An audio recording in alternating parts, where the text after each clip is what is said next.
What's good, y'all? It's your boy Danza. Just one of the many faces of the machine known as the Danza Project. Please do me a favor if you rock with us. Hit that like button, subscribe button, and turn those notifications on. We appreciate you. Salute.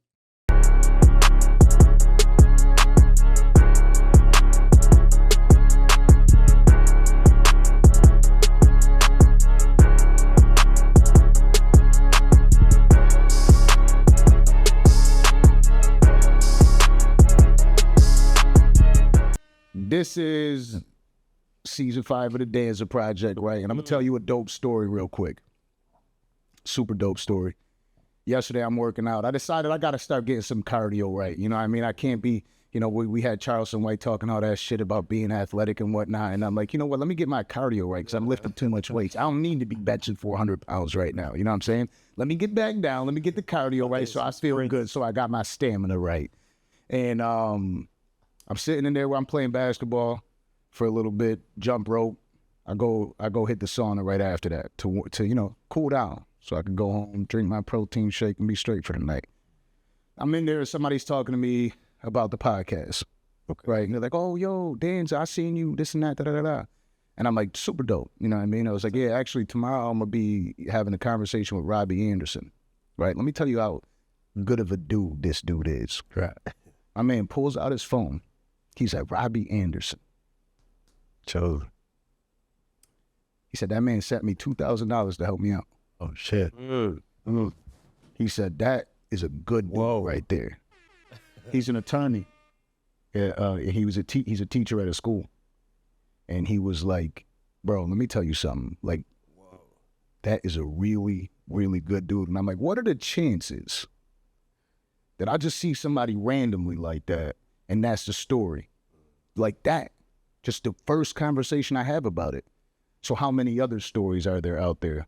You know what I'm saying? So, ladies and gentlemen, we got Robbie Anderson in the building. The chosen one. Yes, sir. What's good, my brother? How you feeling today? And I'm great. I'm thankful for this opportunity to sit down, talk with you, share my testimony, and just you giving me this platform to do that. Absolutely. So, we're in Plantation, and you came up out here, like in the high school. You know what I mean? So how does it feel to be closer back to those glory days? The way elementary, middle school, little league, baseball, everything, started here. So, it's nostalgic. Yeah, that's dope. That's super dope. So what I really wanted to start this off with, because I want you to be able to share your story. We got the draft coming up, the combine's going on right now, right? And there's all these kids that I feel are forced to be adults in front of the world in their 20s, where somebody like Cato and we don't really get judged on whatever. When we do wild shit, that's cool. You know what I'm saying? When we're 20s doing that and we get an attitude, like we're only judged by our parents or the people that are closest to us, right? Not the world. And you were somebody that you were judged by the world immediately. And so I want you to be able to speak to them. And by doing so, I want you to take us back all the way from the start, inside of that home. Was it a 2-parent household, or how did the upbringing start for you? Yeah, me and my mother, I was born in New Jersey, 1993. We moved down here when I was 3. She left my father, and she decided to come here because she had more family here. And it was just basically me and her my whole life. And I guess you could say my father figure in that discipline of that structure of like that part of it was sports. Yeah. Yeah. So it's like one of those things where for Father's Day, mom was the recipient, you know what I'm saying? Yeah. So was there any siblings? Nah, only child. Okay. So it's like, as far as that, I didn't have no big brother to kind of, look, this how you need to handle it. Straighten you out. And then, it was cool at times being the only child, but it was kind of boring sometimes too, though. Yeah, I chosen one. How about cousins? More family down here? So when I first moved down here, I had some cousins down here, but then they ended up moving up north. Back up north. Yeah, and then I had like a younger cousin. But I had a lot of friends through school and sports and things like that. What part of Jersey? Teaneck. Okay. Yeah. My mother's from Patterson. Oh yeah, that's right. Yeah. I think we lived in Patterson, now that I think about it. Really? Yeah. Like before I moved, when my mom and dad was together, we lived in Patterson for a short time. Dope. What type of memories do you have of your father, or is it just gone? Nah, so he's still in my life now. You know, we communicate, we cool. You know, I would go up there and see him and my family and my grandmother and uncle. God bless their soul. You know, they played a very big part of my life. But I would go up there like in the summer times and things like that. Okay. Now you're 3 years old. You move over to Florida. You're starting a life there.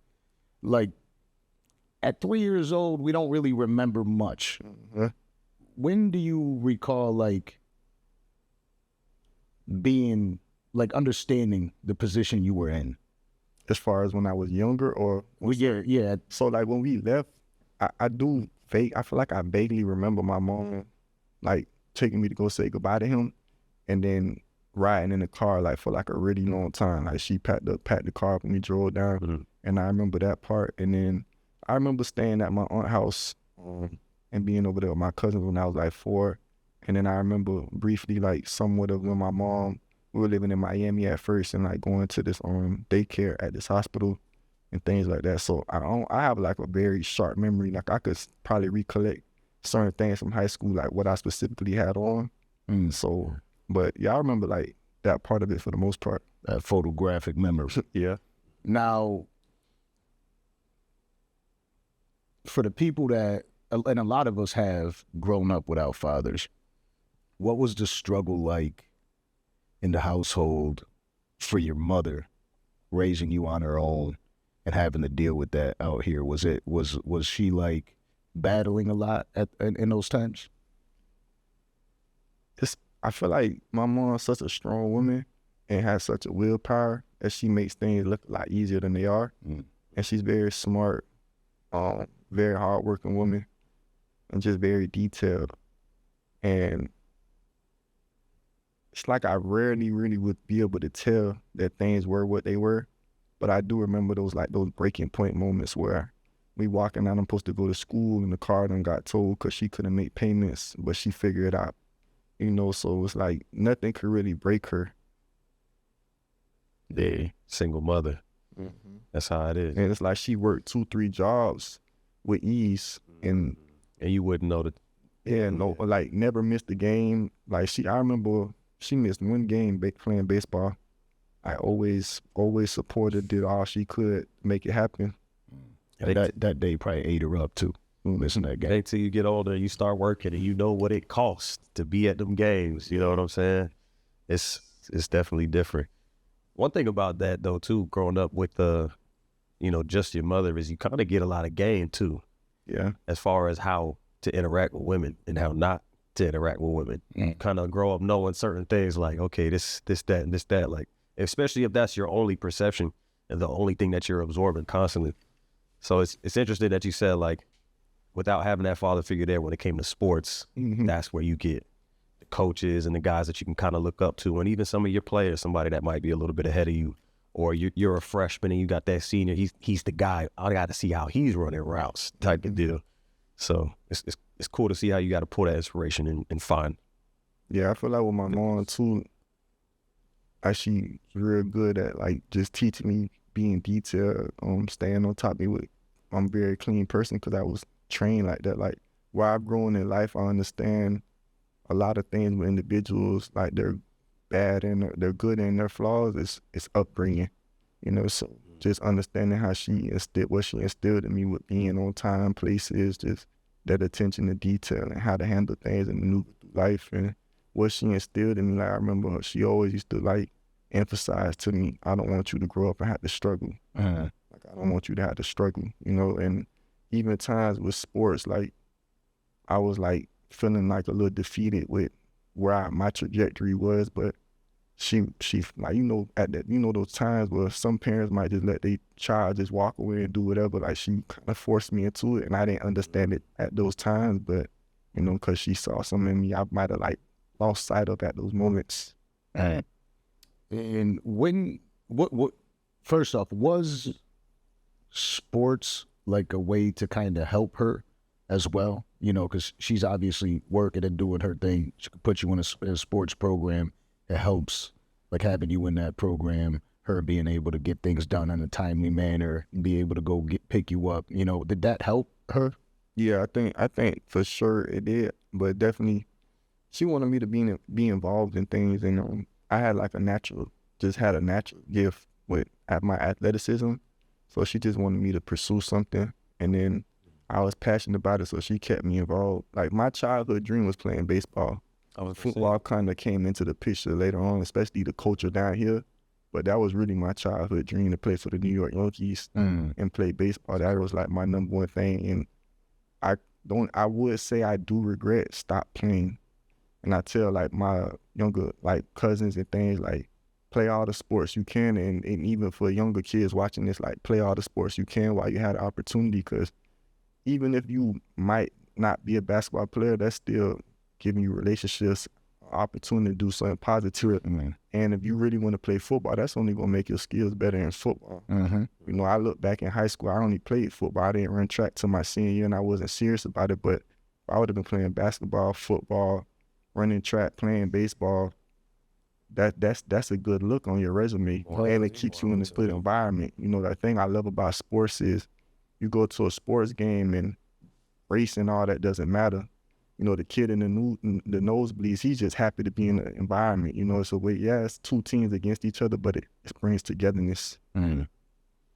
What was the programs like here in Plantation? Was it highly competitive? Because I know there's Dade and there's Broward, right? Yeah. Like that's the battle with two different worlds. Yeah. Cato could speak about more than I can. You know, what was the competition like out here? Now, Plantation got some good sports. My little league was very good. Like every pound had really good players, and then eventually each pound had D1 talent. I think from my part, I think I'm one of the few that did go to the NFL, but every pound had some really good players. And then my baseball team, I played on the tribal team. Like we won championships, went to all kind of tournaments, Disney, Cooperstown, Kansas City before. Like we kind of traveled and stuff, but a lot of sports. Plantation got some good sports programs, good structure. Was your father involved at all when it came to the sports? Because I know you said you still got a relationship with him. So what was that like? Like, what is that relationship like? Yeah. Well, he wasn't down here. He did come. I remember he came to one of my Little League games. Like when I think my first Little League tackle football game, he was there, but he didn't live down here. So, you know, he wasn't too much involved, like from being present. But he, like when I would see him, like his dream was baseball. So he really wanted me to play baseball. So you've been up here in Broward, so you know a little bit more about the Broward life than I do. Yeah, man. Yeah. One thing, save lives, change lives, the POW. I don't know if they do it like that in Dade, but the Police Athletic League, you can find a sport. If it's soccer, if it's baseball, volleyball, boxing, they got like, every town got like a POW that you can go to and find you something to get into. I like what you said though, man. The more sports you play, the more, it's like the more shots you take, the more you're gonna make. The more things that might call you. I played soccer for like 5 years. Ended up playing basketball for like 2, and then football for like 3 or 4 more. But all the sports that I played led up to me being able to play football. I never played football till I got to high school, but because I had all those other sports, I just had to learn, you know, the names and the plays and the moves. So it's interesting. It definitely helps. Yeah, definitely, especially kids. What about like martial arts? You ever gotten to like? I think I went to karate one time. So what? It's wasn't feeling it. Too weird. It wasn't. It just I ain't really call you Dave. Yeah, I ain't really care for it too much. Boom. So baseball, and then what? Football. Straight to football. Yeah. How'd you get into that from softball? Was it a coach going around class to class campaign and we need? No, my mom just signed me up. I started playing flag, and like I just turned, like I remember I get the ball and everything just blur out. Yeah. So I really enjoyed it. And then she you know, typical mom, I don't want to play tackle, you skinny, you know. But then I started playing tackle like probably I think when I was in 5th grade, and I played through middle school, and then I really fell in love with it. Yeah. You definitely were one of the skinnier guys, right? Yeah. But you had that speed and that getaway, you know what I mean? So yeah, you definitely made the adjustments to. He said, I get the ball, everything blur. You know you're fast. Right. That sounds like some fast shit. Now, passion. right? That's something that when Robbie Anderson's name comes up, everybody knows there's a lot of passion, right? Does that come from mom? I think it just comes overall, you know, early on in my career and then the things I went through, I had a chip on my shoulder. I was in a state of, you know, proving things. But I think that's where I've grown with channeling my energy to now I'm in a state of achieving. Because, you know, state of proving is like kind of like a right or wrong in a form of argument, you know, and I think that's why my passion at moments was so fiery. But that's also what kind of that grit is what kind of made me, you know, playing. And also too, you know, sports was my therapy. You know what I'm saying? But as I've matured as a man, you know, I'm in like a more peaceful state of mind and just have matured to where I don't have that I guess you could say animosity in a sense. And, you know, kind of like think too, like I was carrying things from my past that I was frustrated about and trying to like, quote unquote, rewrite my wrongs. But, you know, my destiny is my destiny. Now, coming up out here in Broward, one thing, me being a New Yorker, right? I came out here and I'm like, man, these boys are wild over here. You know what I mean? Because you got all the Broward boys, you know what I mean? The Dade County, you know, you got, which is obviously Broward, but you got Pompano. You know what I'm saying? And everything's lit out there. Like it really gets lit out there. New era, right? FCG Heem. Shout out to FCG Heem because he told us about you when he was up here. Kodak. And you had all those relationships. So aside from just being in school, you were outside in the streets too? To an extent, yeah. To an extent. I want to say you could say I was 1 foot in, 1 foot out. Yeah. In a sense, you know. I was more so like around my dog that was in the streets and like a fly on the wall, but I wasn't like all in. But I had my moments, I guess you could say. So being in sports, did you ever did it make it tough for sports? Seeing people out in the streets getting their money, and then obviously we're talking about a time because now times have changed where these college athletes are getting paid, you know, well, getting paid on the table, right? You know what I'm saying? But you're watching your boys out there doing what they do. You know, part of you wanted to get into that. It had me feeling like I'm out here working in football and I'm not, you know, kind of, I guess you could say succeeding, but I'm also working towards some bigger picture than I need. Me boys coming through, rental cars, pocket full of money, and shit. So it's like, damn, like, you know what I'm saying? Yeah. And then dudes I'm looking up to, they playing ball, but they doing that too. So I'm like, I mean, you know what I'm saying? So it kind of had me looking at things from both sides. What was that struggle like though? Because you're really trying to you're figuring life out, which again, unfairly, when you're in sports, it's almost like he's not allowed to. He's got to go play ball. He's got to go do this. Like he's got to get straight A's. He's got to be the perfect student. He can't have an attitude. So was it really like a struggle for you going through that, or did you just kind of blank it out for when you were out on that football field? You know, I would say not so much of a struggle. Like I knew right from wrong, but it was like that's what was kind of getting glorified. Like you know what I'm saying? Like it's like somebody go to Jew is like he lit for that. You know what I'm saying? And I think that's like what Broward and like certain communities, like we look at things with the wrong lens. You know what I'm saying? Like where I've grown to as a man, like, certain things, no matter who or what, I don't give my respect to somebody because they got money or an appearance, because that person could have killed an old man for that. You know what I'm saying? We respecting that just because he looked the part. You know what I'm saying? Looks can be deceiving, but I wouldn't say it was so much of a struggle. It's just like, I guess wanting to be a quote unquote be a man, and then it's like the immature mindset is you lame if you get a job. Like, nah, like that's the right thing to do. You know what I'm saying? Right. That's good to. It's kind of backwards, like, you stupid for having a job. It's like, no, that's mean. Like, nah, that's what you should. I am employed, sir. Yeah, it's respect. You making you working hard, you doing the right thing, you get a reward for it. But I think down here is just like a fast life and impatient and homeboys being blind, like the blind leading the blind. Yeah. And down here, man, fun is this close to trouble.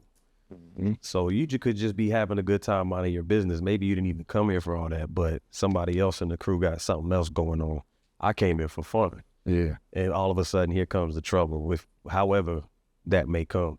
So it's tough. It's tough when it's the people that you came up with, went to school with, played ball with, and maybe y'all aren't really on the same paths, but that's still who you fuck with. That's still where you from. That's still the people that you know, part of who you are. So it's hard to separate both.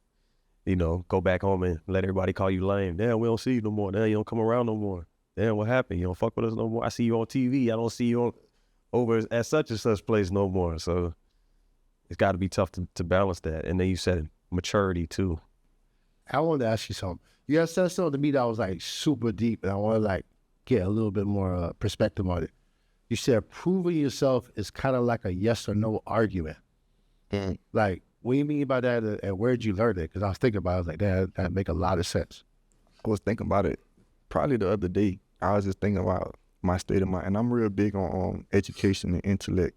So I would just Google the word proven, and it says, you know, that's a state of like argument. So you in the state of argument, you want to be right or wrong, you know. And just maturing in life is understanding, like, life is about understanding perspectives. Like, even if me and you might be disagreeing, it's more so you understanding where I'm coming from, me understand where you coming from, and absorbing that, and just listening to listen, not listening to respond.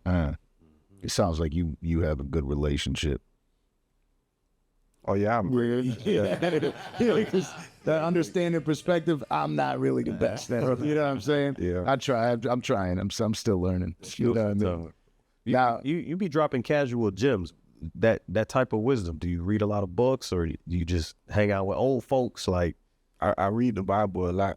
I read the Bible a lot. I'm, you know, God-fearing man, and that's what really has reshaped my life. And I do hang around older people. I notice in my life, I always hung around older dudes, and like even like growing up, my uncles and my older peers. Like, my God bless his soul, my uncle, he was 50 when I was in my 18s, in my teen years, and me and him had a really close bond. And some of my closest friends are older to me. Like, when I went to older than me when I went to college, I was the freshman hanging with all the seniors. Like, for some reason, I always noticed people my age, we kind of clash for some reason.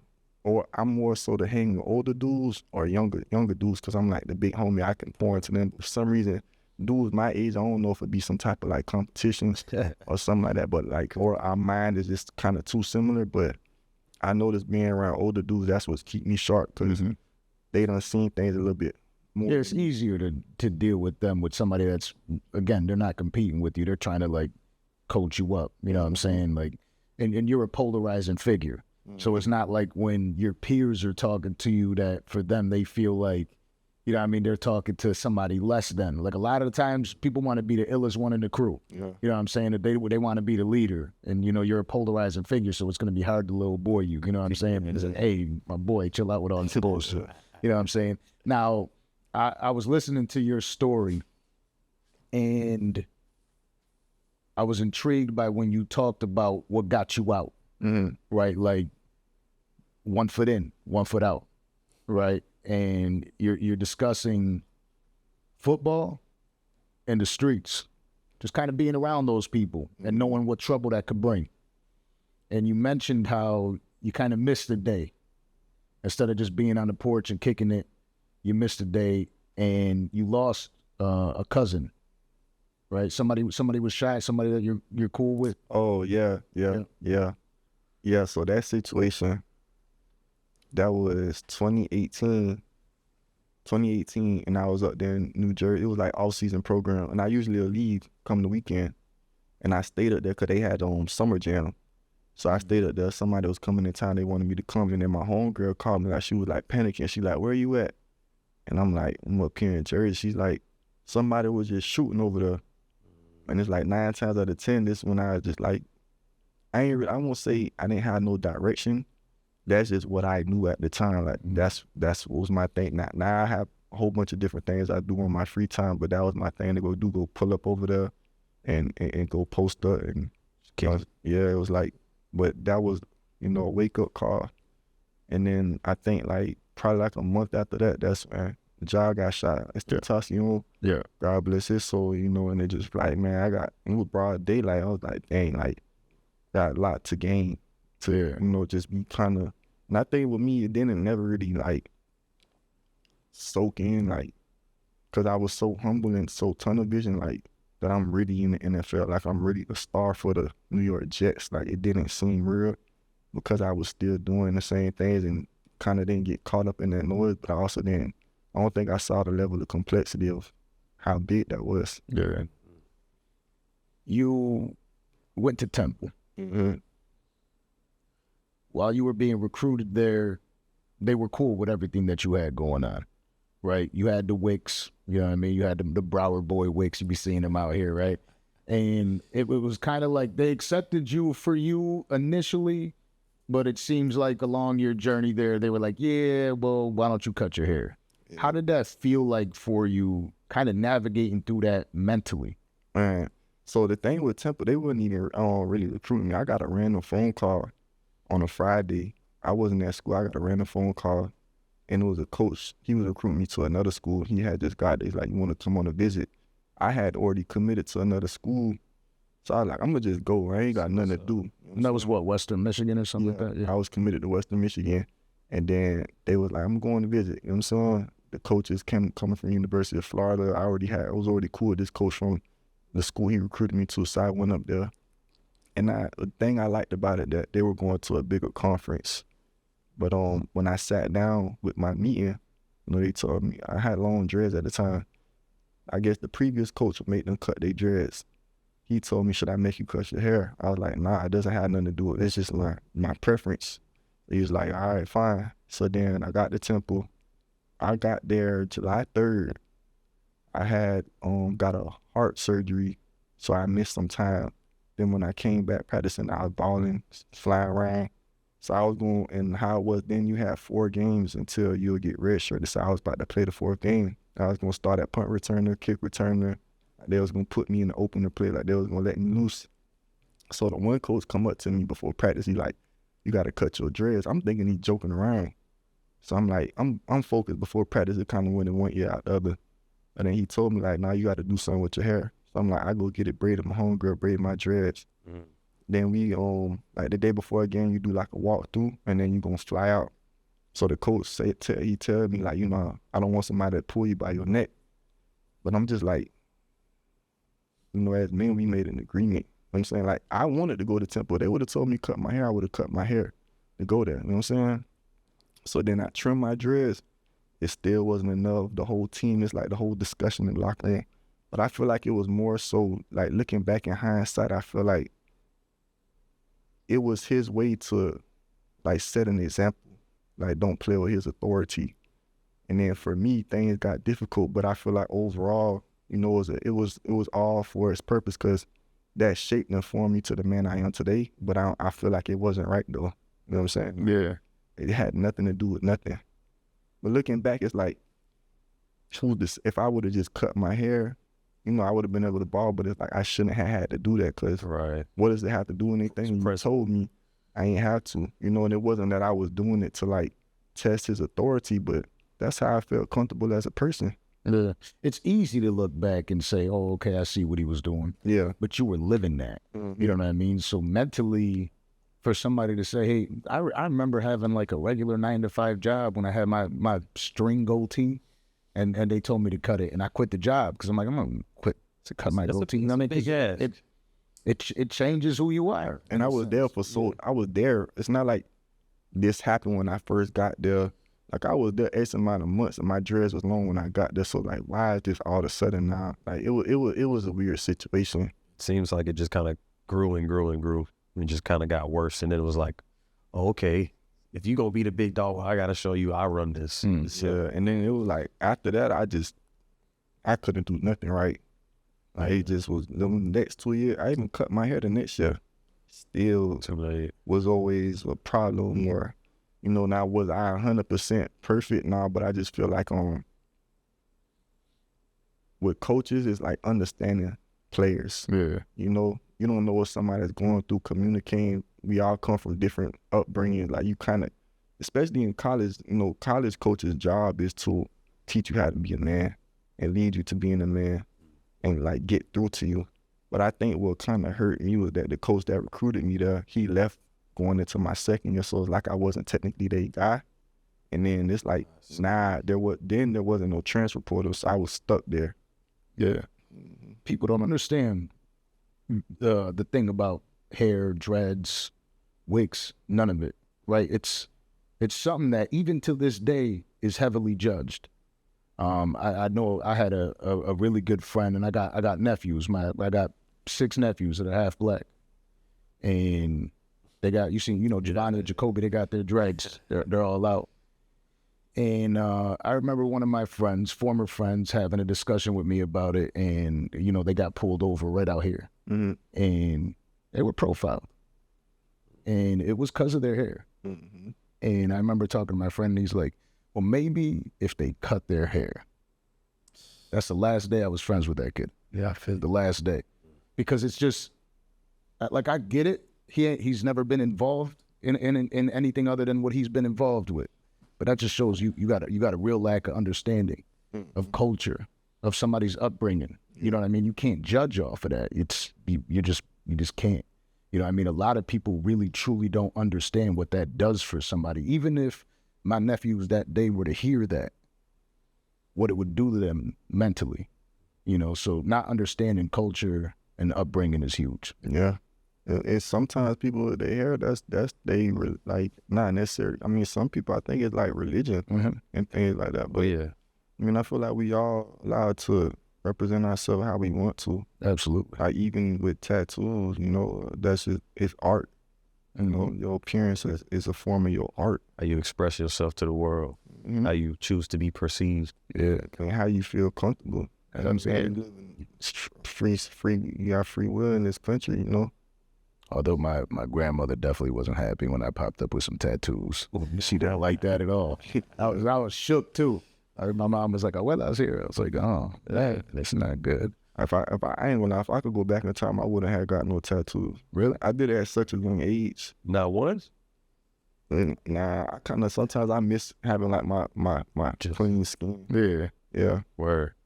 I don't want to skip past the fact that you said you had heart surgery and right back here, Yeah. just practicing right away. I'm listening to you say that. I'm like, that's kind of wild. How did that come about? How did that happen? I had noticed, like, when I was running track my senior year, like, I'll come home from track practice and my heart was just pounding off. Like, I'll be laying in the bed, like, the bed shaking. Then when I went to school, I'm just thinking, like, I'm not really thinking much of it. So then when I went to school, I was having a hard time breathing through the workouts. They thought I was just, like, extremely out of shape. Right. And then one day I just couldn't take it no more. And then they checked my heart rate and it was, like, really high. And then they took me in. What is that called again? Like, it was an irregular heartbeat. Okay. Irregular heartbeat, yeah.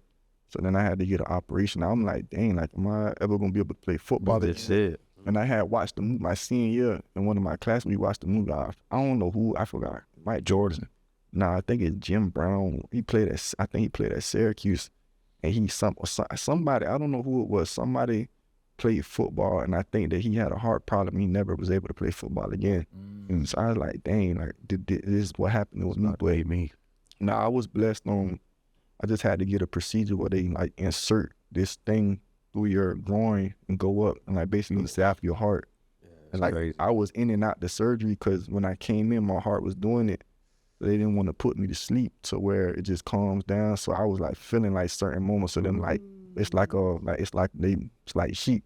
Yeah. And I could feel I'm like in and out the edge. It was tough, but after that I was good, thankfully. How quick was the recovery for that? It wasn't really too much recovery. It was just more so just resting. And then, like, I missed that training camp. But I think it was good for me because it gave me a time to see things from a bird's eye. And then I came back. Yeah. That's what I was about to say. It probably made you appreciate football that much. Oh, yeah, for sure. It made me appreciate, any moment like that in life, I just look at them as like blessing in disguise. Sometimes everything just can't always, that's not life. Everything just not going to be perfect. Those moments that make you might have overlooked, like being able to breathe or move your hand. Like right now, my finger, like I got something going now. It made me appreciate my finger. Like sometimes you need those little reminders. Yeah, like real. that's just like, you know what I'm saying? Real. absolutely. I was sick like 2-3 weeks ago. Felt like a stomach flu and a lung infection. So I didn't want to eat. I could barely breathe. Like skin was sensitive to the touch. If I was wearing a shirt, everywhere the shirt touched my body was like painful. Well, I came out of that like we running hills today. Like I came out of that like we going to the gym. I'm swimming. I'm fighting. I'm doing all kinds of stuff because when I was down, I felt so weak. I remember looking in the mirror like, man, this ain't you. Just I needed to get out of the house, get some fresh air. And like I said, coming back from that sickness, don't take it for granted any longer. I promise. I'm out there running with a weight vest. Like, oh yeah, we back full stride. No music. Come on. Happy. Yeah. In Temple, I heard you mention how you wanted to go to this program to help shape you as a man. Mm-hmm. What made you feel like that was the program for it? The head coach came from the University of Florida and had won championships and coached a lot of NFL players like Percy Harvin. He came from that prime UF era, and then they were going to a bigger conference.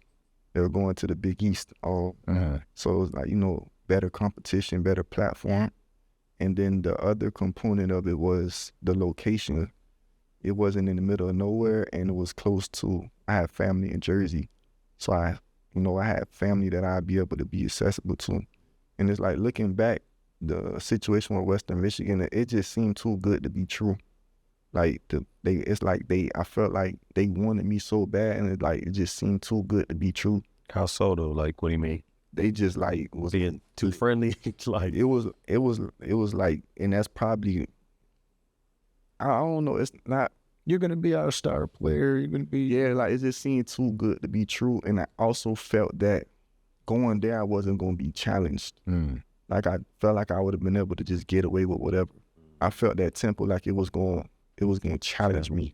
versus having an easy walk and not pushing through. Yeah, but it's like sometimes with football, you gotta go with like where you, anything, like you gotta go kind of like more so where you want it. Yeah. And I feel like with Temple, it wasn't that same energy. Like they wanted me, but it wasn't like we need you. Yeah. You know what I'm saying? Yeah, it's different. Which made you get tested. Now, not having a father figure, do you feel like you were searching for that in coaches? Did you ever feel like you were missing something? Yeah. And I would say, even with just decision making, like I didn't have that counsel. You know what I'm saying? Like from that dynamic or somebody to help me know how to like make those decisions. And then, you know what I'm saying? It's like I was trying to figure it all out on my own at a young age. I'm making a life-changing decision at 17. I only got so much like skill to do that. You know what I'm saying? Like to really help me, or for him to have them type of conversation. Like, look, this is my son. Like, this what it is. Like that respect. You know? Mm-hmm. So having that vulnerability. And I think also too, when I went on my visits, my mother didn't attend. So it's like who they have to answer to. Mm-hmm.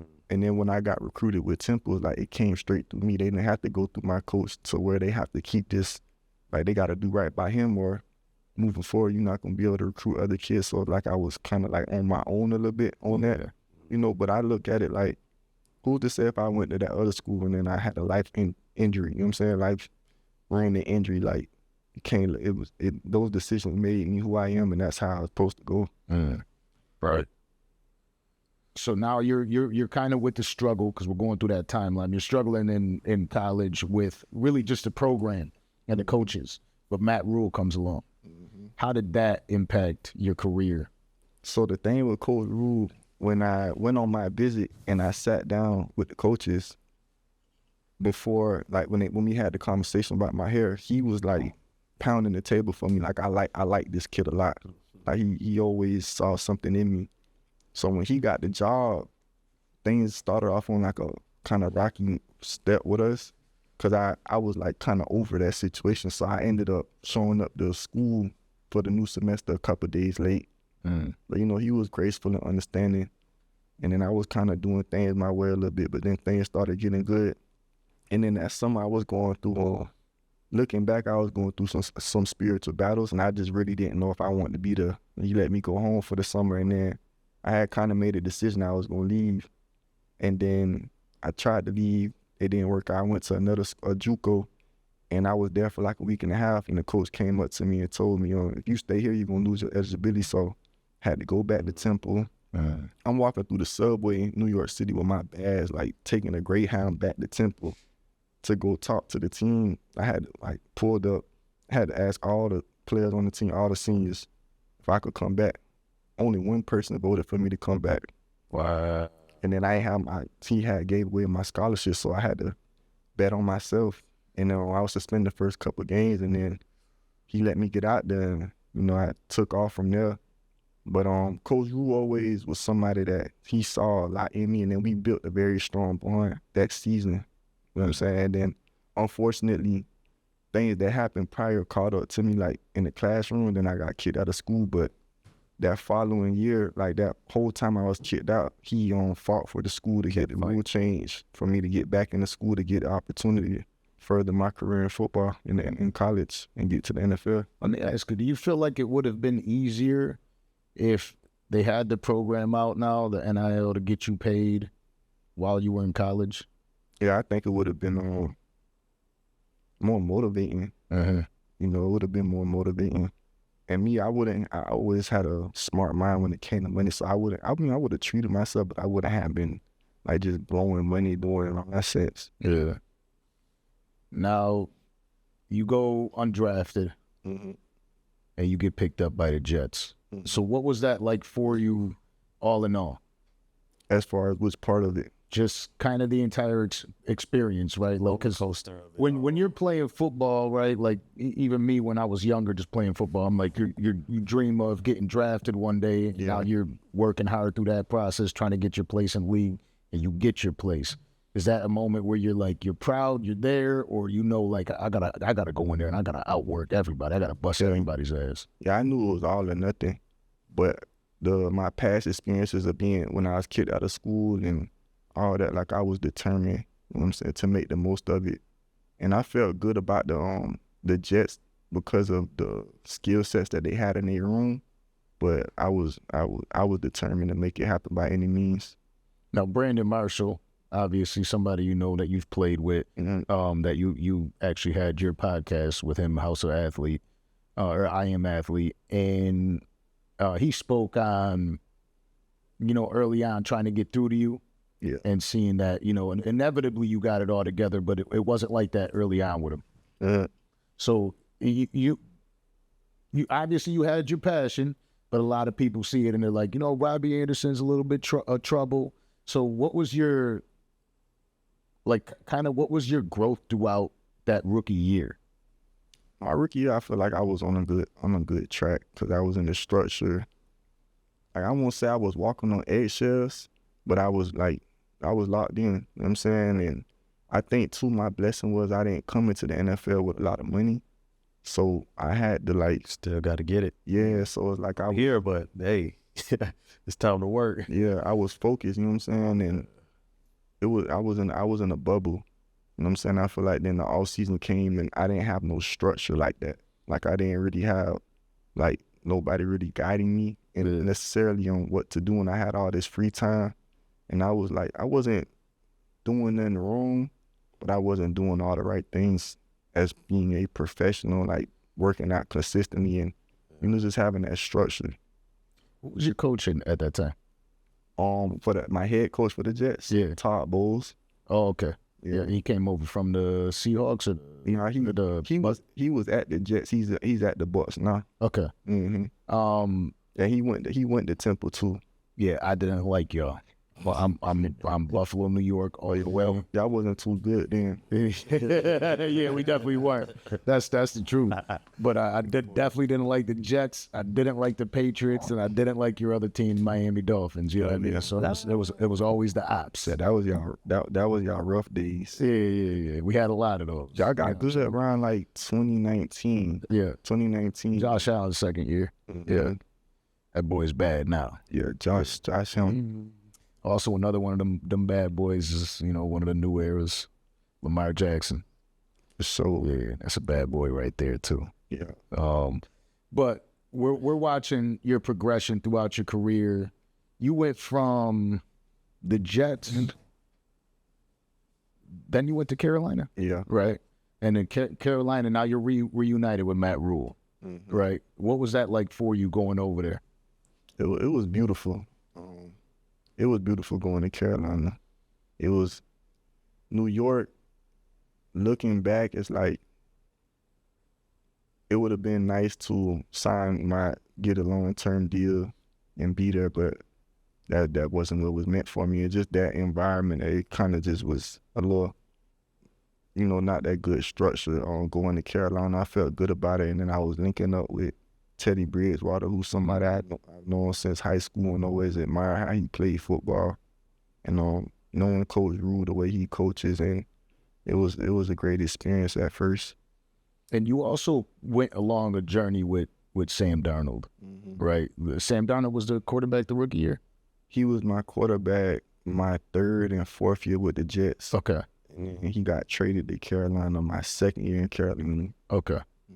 Yeah, so you had your history with him, and it's kind of like now you're watching him excel. Last year he has the greatest year of his career. Yeah. As I'm watching the I Am Athlete podcast, it seems like they kept trying to throw shots at Sam, right? And you were sitting there kind of like, I mean, he had his troubles, and it's all about the structure. It almost seemed like you knew who Sam Darnold was. You knew that this was who he was. Yeah, I love Sam. You know what I'm saying? Like, I got a lot of respect for Sam, but what I respect about him is that he's really about football. Like, he genuinely works hard. Like, he wants to be great. Like, he handles himself like a pro.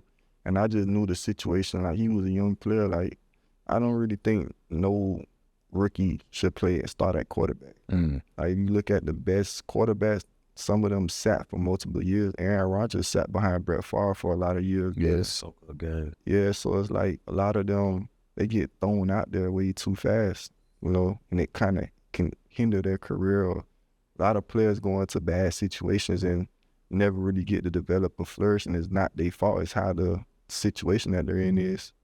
I learned from Brandon Marshall when he was here. He said, a lot of times for the average viewer, you're watching a football game and you're like, man, this quarterback sucks. He threw 3 picks this game.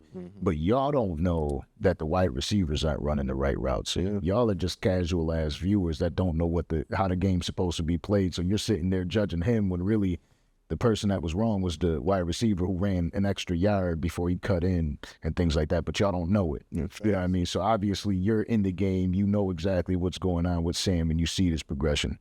Now you get out there in Carolina and you start shining, right? What was it like having that breakout year, and what were your expectations at that point? Man, it was beautiful. It was a blessing. It was a strong point of my career. But I also, I feel like that year, like I didn't break a sweat. You know what I'm saying? Like, the thing of my game that I'm most known for, taking the top off, we ain't even get to that dimension of my game yet. But it was very fulfilling for me that year, being top 5 receiver. At one point, a couple yards away from being the number 1 leading receiver in the league. And what I accomplished, knowing I was always a 1,000-yard receiver, but just certain things out of my control hindered that. But it was a great moment. I just wish we would have won more. Yeah. I feel like you were judged poorly based on certain things that went on, right? Do you obviously you're in your own shoes, so you know what you felt and what went on, with a couple outbursts, people see you. Do you feel like you were misunderstood? I definitely would say I feel I was misunderstood, but looking back at the man I've grown today, I misrepresented myself in certain moments.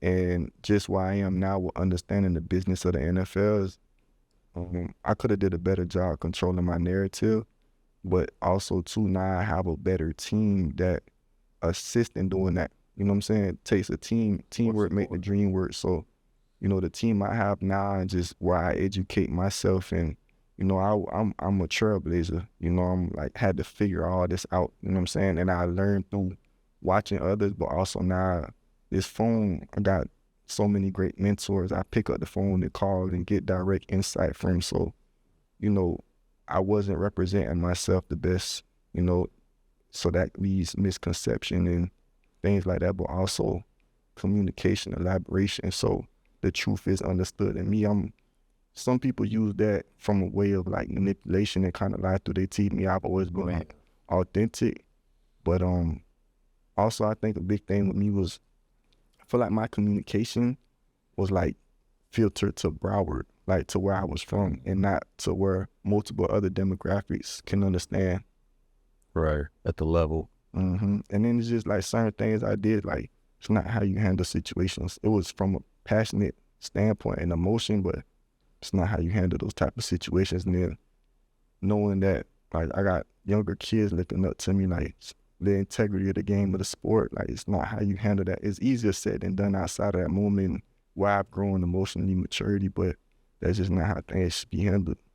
So now with the combine going on, right, and the interviews that these guys are having out there, what advice do you give to the next Robbie Anderson, to the kid that may not feel he's appreciated like he should be, that may feel misunderstood?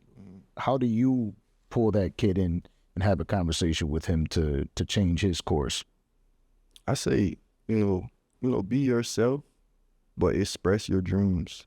You know, express what it is that you want to accomplish and let your actions meet it. And you know, just put what you would want people to know out there about yourself, that you love the game of football, like how much it means to you, what you're striving to become. So you are now, you went to the Miami Dolphins after, and what's going on with you in this very moment? Yeah, right now I'm entering free agency. You know, I feel very good about a great opportunity coming, and just knowing that I feel like I have a lot to get done this year, more so obviously on the field, but where I've grown to as a leader. I want to really impact my team that I go to and leading the younger guys and teaching them the things I didn't know. Like, I've grown into that real veteran role, you know, and just from like a personal standpoint, like I'm looking forward to holding my daughter before the games and, you know, going back out there and, you know I'm a big play just waiting to happen, and just really going out there and playing football and and who I've evolved to, and just displaying that, going out there and working and making it happen. Fatherhood, right? That's obviously something I deal with every single day, right? And it changes everything. So you recently became a father? Yeah, my baby girl's 2 months and two weeks, 3 weeks. This might be the first time he smiled ear to ear through this whole conversation. He said, so that's a whole new motivation. Yeah. Like, come on. What do you tell a team right now? Because your perspective changes immediately, especially having a baby girl first. Like, I had a boy first, then I got a girl. So I'm like in that, like, you know, they're different, you know, what's going on with this one, but I know that my son falls off the bed, it's like, my daughter, it's like, oh, you know what I mean? It's just like, there's the difference in it, right? You got your baby girl. Your course has changed in life drastically because, you know, you kind of become softer, right? Your dreams have changed a lot. How do you express that to a team right now that's looking to add you to their roster? You know, just communicating that, for one, I just want to be an asset, you know, to the organization, to the coaches, to the locker room, and bring that veteran presence and showing guys with my actions, but being able to communicate to them, you know, just want to put the work in. And do you feel like people are still afraid possibly of well, he might have an attitude or he might not come in? Nah, see, I feel like my time in Miami, it showed that that's not the case, because like there was games I was inactive and I never complained, and everybody in that building loved me and speak highly of me, and that's kind of how teams do their research. Like they check to where you last, where you last you know, planted your feet at, and you know, everybody has good things to say. And then even in Carolina, like I had a situation with one coach, but great relationships with 150 other people. You know what I'm saying? So, and I've grown from that situation. I've taken my accountability, and I feel like people just click this or just seem like they can see the difference in me and who I've grown to. Absolutely. What is your dream scenario, right? Like not to shit on a team, right? Because you kind of got to be careful with that. But what type of scenario are you looking to help with? There's players that come in. Well, look at DeAndre Hopkins, right? He goes to the Kansas City Chiefs. He wants to go in that with that win now mentality. I want to go in there. I want to go win the championship. Yeah. Are you looking more to go into a program to win now, or are you looking to help a team build? What would be your dream scenario right now? I would say my dream scenario would just be a situation that's going to embrace me, the man I've grown to, with open arms and give me a fair opportunity. I feel like certain situations, and it's the NFL is just like any other business. You know, certain businesses handle things certain ways with certain integrity and certain morality. I just want to go somewhere where things are, you know, fair and like they're going to give me a fair opportunity to truly be my best and see the value in me and where I feel God truly has it for me to be. And he'll make that clear and everything will be clear and evident. I truly believe that. How tall are you? 6'3". 6'3". We need one of those in both. You know my boy D-Dog, you know, he been wanting me to forget. Yeah, because he's out here too. And then my OC, my 1,000-yard in Carolina is Joe Brady, y'all OC. Okay. And Josh like me as a receiver a lot too. Fire. You already know. You know what I'm saying? That's somebody, he's with BSF. I'm not sure if you're familiar with Benny the Butcher and things of that. So that's obviously all my Buffalo family right there. We always kick it with Benny. Kicked it with Dion a few times. I actually got a field pass to the game when we played, y'all fan team up. Buffalo, one of the toughest places to play on the road. Yeah, Bills Mafia. You know, throw somebody through the table. If it ain't the weapons, it's the fans, boy. Yeah. So obviously, you know, playing for a title was a big deal. Yeah. Right. You got all these teams out there. You even got Baltimore out there with Lamar Jackson obviously leading the way. Derrick Henry. That's a pretty phenomenal situation. So, seeing everything that's happened right around the league, when you're searching for your next team and you're talking to your agent, if the money isn't right, like, are you looking for the money to be right, or you're just like, let me go in there, let me go prove myself, and then we could talk about that money later? How is it looking like for you with those negotiations? Yeah. What do you want? I feel like that's kind of like my decision with coming to the Dolphins. That was my mindset. Like, I wasn't really tripping about the money because I do it for love. You know what I'm saying? The love of the game. Yeah. You know what I'm saying? But you gotta get out all that you can. Absolutely. You know what I'm saying? And stand on your value. And I feel like that's what kind of set me back, because I kind of stood off my value for opportunity to win a championship. You know what I'm saying? And I don't look back at it with no regret, because that made me and led me to who I am today. You know what I'm saying? But you do got to get out all that you can. Yeah. You thought you were going to win a championship in Miami? Stop. The way the team was set up that year, I felt that Miz had a real opportunity to do so. And we had a lot of great players. Absolutely, yeah. We had a really good team. But you know I'm going to talk my shit. You know what I mean? Again, I'm one of those people in the crowd, you know what I mean? Yeah, I feel you. With that Buffalo Bills jersey on, super loud, fighting with people. You know what I mean? So it is amazing to see your journey and knowing that, like we're talking to these kids now, prospects that we're getting into talking. We're about to start interviewing a lot of top prospects. If you had your chance to be a mentor, and do you have any opportunities that you have to be mentors? Obviously talking to rookies and whatnot, but you know, being out here, these are some of the best kids in the country when it comes to football. Broward County, Dade County, like these kids eat. You know what I mean? They're some of the best prospects in the world. Do you have opportunities to talk to them? Are you able to get back into the schools and kind of? Yeah, I do. Like, even like yesterday, I was at the park working out, and then afterwards, I went over there and hollering at some kids that's in college. You know, anytime I get the opportunity, like, I had those conversations and just try and pour into them. And even like my little bro Jacoby George, he just had a great day at the combine today.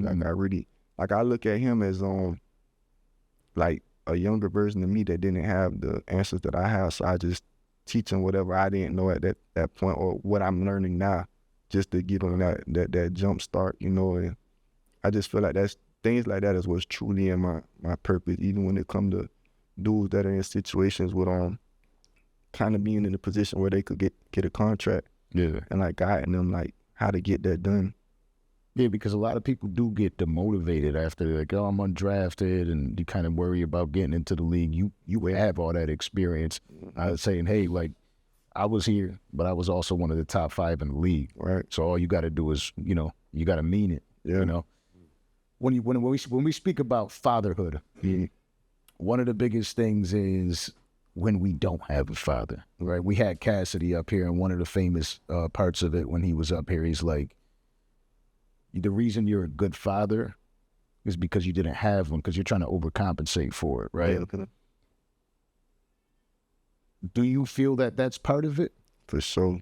I feel like that's what drives me and makes me so motivated about like being a great father, but it also, I feel like, gave me all the answers in a sense on what not to do so I can do what's right. Yeah. You know? And I feel like you're able to give that to these kids that you're also giving advice to, which is also a great addition to bring into an organization that's looking for a leader. You know, because the wide receivers, a lot of y'all wide receivers are hotheads. Yeah. You know what I'm saying? Like, I think a lot of it is because as a receiver, you got to depend on so much, and it's only one ball. Yeah. You know what I'm saying? Like, you got to depend on the play, the quarterback, the O-line. He might miss one little step, then the coverage, then it's only one ball. So it's a lot that come in, and it's like majority, every receiver is probably 3/4. Every receiver at some point was the receiver. You know what I'm saying? That's how you got here. Yeah, so it's like it's frustrating, but it's sometimes it's tough being a receiver. Then some dudes get caught up in, like, you can say that diva mentality and get so caught up in that, the attention and wanting to be the spotlight and stuff like that. But for me, my thing was just competitiveness, just that championship heart. Like, I was never the dude that if we won and I ain't touched the ball, I ain't tripping. But if we lose and I ain't had nothing to do with it, I'm gonna feel some type of way. I could have helped. Yeah. And then sometimes, my frustration lied that, like, I know how hard I work, and then it's like, if I'm showing you in practice I'm doing X, Y, and Z, and we get to the game and you putting that opportunity, like, I showed you I could do it. So that's what, like, my frustration would lie sometimes. I look forward to it. You know what I mean? I look forward to seeing you back out there on that football field and seeing what you should do. Hopefully you come over to Buffalo, you know what I mean? Just like to see that magic happen, you know, one of those 70-yard touchdown passes, Josh Allen bullet passes right down the field, you know what I'm saying? So appreciate that. Along your journey, you've seen more than your average guy. Mm-hmm. You know, you're not the first round pick that people are looking at and immediate judgments on there. Sometimes they come in there and they deliver, sometimes they don't. You had to get it from the mud, literally. When you look at your journey and we think about, because this is the famous question I love to ask people. Out of a 1 through 100, where do you see yourself out at in the scale of life right now? What you mean exactly as far as that? Like, life is this big puzzle, right? And, you know, sometimes we're only halfway there. We still got so much more to accomplish, right? But if I said, if out of a 1 to 10, it's really not really doing justice on how grand life is. You know what I mean? We got this whole huge picture in front of us. We're battling fatherhood, the league, family, the streets, you know, just coming up in life, all this stuff. Where do you feel like from 100 being your success and a 0 from your start, where do you feel like you stand in that scale right now? I really feel like I'm at, like, because I haven't really, I'm just not entering fatherhood. And I feel like that's where life really begins. And I've been playing football so long since being a kid. I'm starting now to more so tap into my other aspirations and like my entrepreneurship and those dynamics, but I haven't even closed that chapter yet. So I'm like still loading. But the thing I would say is that you know, they say that the goal in life is that picket fence in the house with your family. Like I'm at that point of it where it's like how I envision my retirement. I envision my life being when I'm old man and got grandchildren. I'm at that point, you know, from my kingdom on earth. You know what I'm saying? Yeah. But as far as all the things I want to accomplish, like I'm still, it's still all ahead of me. And I've done a lot of great things, but I feel like I'm like, it's just still getting started. Yeah, to hear you say a 5 is wild, but it shows how big your dreams actually are. You know what I mean? Which is what you could tell there's some shit on the way. Oh yeah. As far as entrepreneurship, what kind of aspirations do you have? What are you looking to get into? Just different things. With my number one skill in football, things like this, producing, going back to school, furthering my education, earning some more degrees and certifications, mentoring, and just a lot of different things. Could we see you podcasting? I believe so. I want to give, like, similar to y'all, I want to give people opportunity to share their story that's not technically on like the big relevant name. Yeah. Like somebody like me, but also be able to give them some game and pour into them and put them in the right light. And like, you know, like the guys that don't get that opportunity, I want to, you know, help them share their story and their testimony. Now, I want to know 2 things, right? Along your journey, what is one of the greatest moments in your career that somebody's poured into you? And then what is one of the greatest moments that you poured into someone else? And it's hard for me to choose like one great moment, because I've been coached by so many great dudes and been able to cross paths with so many great individuals. But I would really say I feel like one of probably the greatest moments was when I was in Arizona and my receiver coach, Sean Jefferson, he gave us this example of knowing your why. You know what I'm saying? Like that's something that over the past few years is like giving me like a lot of clear direction, like just knowing your why. Simon Sinek, you know who that is? He's got the book that says Start With Why. Yeah, I would say that. You know, it's hard for me to say what moment when I poured it, because it's a couple, but I would just say just teaching people like through my good, and I don't really look at like things as losses. I look at them as lessons, you know. So just always just knowing that I have a passion for helping others. If the scenario happens, you go to the team you want to go to, what do you want more? The legendary season, you know, the one that staples you to Hall of Fame, you know, finish out your career, Hall of Fame career, or do you want the titles? I feel like the title brings that. Like I feel like it's weird to me when I feel like dudes ain't playing the game to win the championship, because I feel like if you play to win the championship, you're gonna have that legendary season. And even if, let's say for instance, you won a championship team and you got 700 yards, and you won a losing team, you got 1,000 yards, that 700 to me hold more weight because it got a champion attached to it. So my respect and integrity for the game of football, I was always taught win. You know what I'm saying? So when dudes, I guess you could say, finesse the game for their own personal gain. Yeah. I mean, to each his own. I don't respect it. You know what I'm saying? But I just can't connect with it. I think it's tough. I look at football and I see how people are judged, right? You know, me, I'm a huge Bills fan, but I'm a fan of sport, right? Like I love football. I see sometimes these great teams, great offenses go ahead and kill it and their defenses let them down.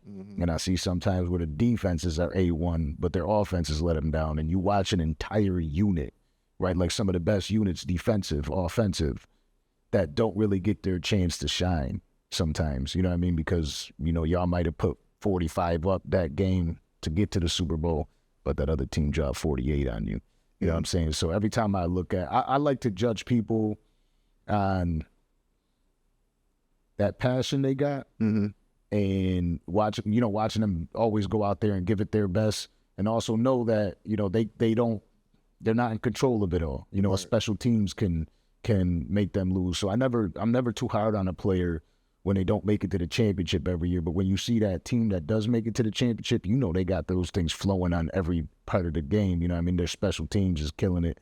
The offense is killing it. What we just seen with the Eagles, that was total dominance. You seen the offense come out there, kill it, defense, special teams. It was just overall dominance to be able to see that. I feel like that's what we see with you. We see somebody go out there, goes out onto the field, and you mean it every single play. You're not taking the plays off. You really mean it. So I wish you the most success going forward. Let's do this more. Let's have more conversations. I would be open to kind of, we do some conversations where we bring in one of these young talents in here where we could have you in the room, in the panel, have a conversation with them and kind of lead the way. I think that would be super dope too. You say you want a podcast? Shit, let's get it. I so appreciate that. So Appreciate it, bro. Appreciate you greatly for coming through. Ladies and gentlemen, this is Robbie Anderson. Hopefully we'll be seeing a lot more of you. Shows. B, make the call. Sign us off.